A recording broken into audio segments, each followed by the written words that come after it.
Welcome to the Rimbrake Rodeo. We hope this video helps.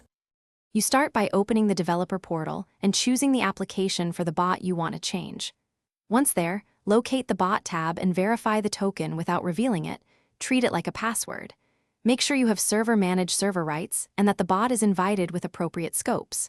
Next, open your project in a code editor and locate the command files or command registration script.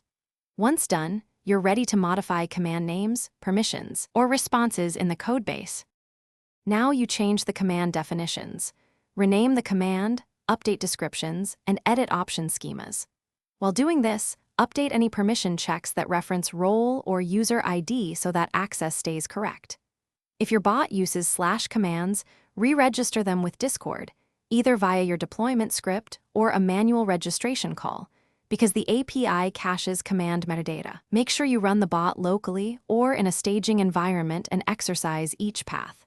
Success, error, permissions, and edge inputs to validate behavior. Finish by deploying your changes and restarting the bot so new commands load. Watch logs for registration or runtime errors. Once live, verify the command shows in Discord and test typical use cases. If you don't see updates, re-register /commands or clear the client cache and confirm intents and scopes are set.